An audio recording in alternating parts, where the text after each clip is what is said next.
नमस्कार, आपका स्वागत है मेरे YouTube चैनल पर। तो आज मैं उस इशू के बारे में बात करने वाली हूँ, उस मुद्दे के बारे में बात करने वाली हूँ जिसके बारे में सारा मीडिया, सारा न्यूज़ चैनल आपको चौबीसों घंटे चीख कर चिल्लाकर कवरेज दे रहा है। सुशांत, रिया और कंगना का इशू, जो कि शुरुआत में जस्टिस फॉर सुशांत सिंह राजपूत था, लेकिन अब इसमें नेपोटिज्म, बॉलीवुड, ड्रग्स और सारी की सारी पॉलिटिकल पार्टीज इन्वॉल्व हो गई है। ये केस इतना ज़्यादा डिफिकल्ट हो चुका है कि कहीं समझ ही नहीं आ रहा है केस की शुरुआत कहाँ से हुई थी और ये केस खत्म कहाँ पर होगा। बजाय जस्टिस फॉर सुशांत सिंह राजपूत के ये केस कहीं और ही टर्न ले चुका है। तो मीडिया ने बहुत ही ज़्यादा यहाँ पर कंफ्यूजन और डिस्ट्रैक्शन फैला दिया है कि एक बार मैं आपको इस केस के बारे में ब्रीफ में शॉर्ट सी समरी देना चाहूँगी।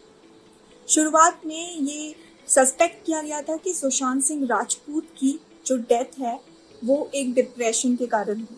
उन्होंने सुसाइड इसलिए किया क्योंकि उन्हें डिप्रेशन था।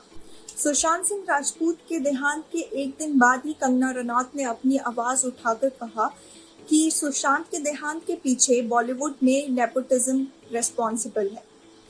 और उन्होंने ये भी कहा कि ये लोग किसी को ऊपर नहीं उठने देते हैं, इसीलिए अंडर प्रेशर आकर सुशांत सिंह राजपूत ने ये कड़ा फैसला उठाया, उन्होंने सुसाइड किया। यही नहीं, कंगना ने बड़े बड़े नामों का खुलासा भी किया, उस पर ब्लेम भी डाला, जैसे कि करण जौहर, स्टार किड्स और बड़े बड़े प्रोडक्शन हाउसेस का भी नाम दिया। इसके बाद जनता में और पूरे ही सोशल मीडिया में इतनी ज़्यादा आग फैल गई कि सारे के सारे नेपोटिज्म के खिलाफ हो गए, जो कि बिल्कुल जस्टिफाइड है। सबको पता है कि बॉलीवुड में किसी आउटसाइडर का आना कितना ज़्यादा मुश्किल है, और जो भी सेलिब्रिटीज़ है, स्टार्स हैं, वो लोग अपने बच्चे को ही आगे भेजते हैं। किसी आउटसाइडर के लिए इवन फेमस होना तो दूर की बात है, एक बार एंटर होना भी बहुत ही ज़्यादा डिफिकल्ट है, ये सबको पता है। इसी के बाद जनता का गुस्सा भी बढ़ता ही जा रहा है, लेकिन वहीं पे मीडिया ने अपना एंगल ही बदल डाला है। वो दिखा कुछ और रहे हैं, नेपोटिज्म पहले दिखाया, फिर ड्रग्स दिखाया, अब सारी की सारी पॉलिटिकल पार्टीज मिलके डिस्कशन करते रहती है, तो ये सब चल रहा है। उसके बाद बिहार में एफआईआर दर्ज किया गया सुशांत सिंह राजपूत की एक्स गर्लफ्रेंड रिया चक्रवर्ती के खिलाफ। उन पे ये आरोप लगाया गया कि उन्होंने सुशांत सिंह राजपूत से पैसे लिए थे, जिसके कारण सुशांत सिंह राजपूत ने परेशान होकर ये कदम उठाया। सुशांत सिंह राजपूत की फैमिली ने भी रिया पर आरोप लगाया कि सुशांत से रिया ने पैसों के लिए बहुत ही ज़्यादा परेशान कर रखा था, उन्हें एक्सप्लॉइट कर रही थी वो। ऐसे वक्त में इन्वेस्टिगेटिव एजेंसीज और कोर्ट को अपना काम करना चाहिए और जो भी जस्टिस है सुशांत सिंह राजपूत को दिलाना चाहिए। लेकिन उसी वक्त न्यूज़ एजेंसीज, मीडिया एक नया मुद्दा ढूंढ रही थी, लोगों को, ऑडियंस को डिस्ट्रैक्ट करने के लिए और कहीं ना कहीं से टीआरपी कलेक्ट करने के लिए। देश की इकोनॉमिक हालत अगर देखी जाए और उसे G20 से कंपेयर किया जाए तो इंडिया वर्स्ट कंट्री है इकोनॉमिक परफॉर्मेंस में और कोविड-19 केसेस बढ़ने में।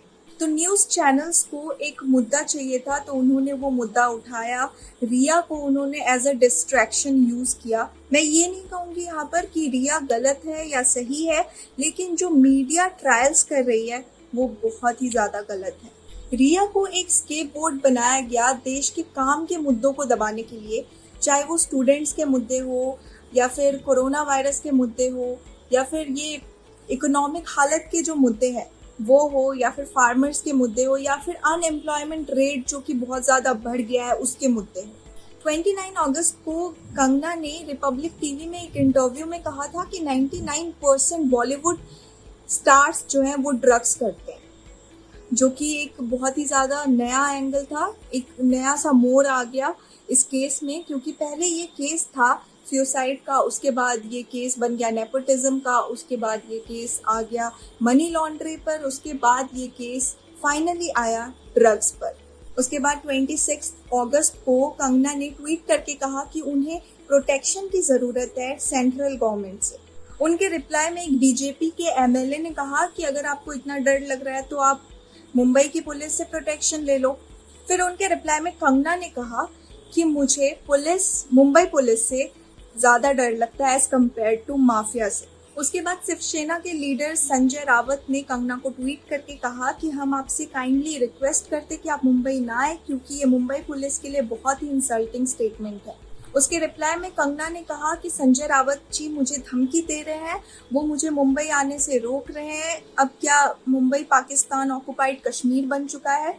उसके बाद संजय रावत ने रिप्लाई में कंगना को बहुत ही ज्यादा गंदी गालियां दी और इसी के रिस्पॉन्स में होम मिनिस्टर ने कंगना को Y+ सिक्योरिटी प्रोवाइड की।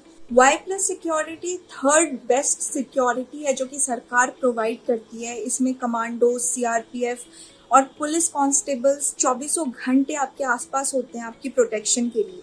ये सिक्योरिटी कवर इतने हाई लेवल का है कि देश में 15 लोगों को ही ये सिक्योरिटी कवर मिलती है और बॉलीवुड में कंगना पहली ऐसी एक्ट्रेस है, पहली ऐसी सेलिब्रिटी है जिनको ये Y+ सिक्योरिटी कवर मिली है। जबकि देश में इतने सारे IAS ऑफिसर्स मरते हैं, इतने सारे जर्नलिस्ट मर जाते हैं, लेकिन उनको ये सिक्योरिटी कवर नहीं मिलती है जो कि मिलनी चाहिए।